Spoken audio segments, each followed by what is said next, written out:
అన్నావంటే ఎదురవన, అన్నిపై ఉన్నావంటే నిదరవన, కలలే కన్నావంటే నిజమై ముందుకి రానా, కలతై ఉన్నావంటే కథనవన.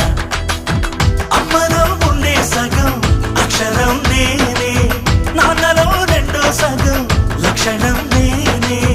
అమ్మ తోడు నాన్న తోడు అన్ని నీకు అన్నే చూడు, చెల్లిపోని బంధం నేనమ్మా చిటి చెల్లెమ్మ.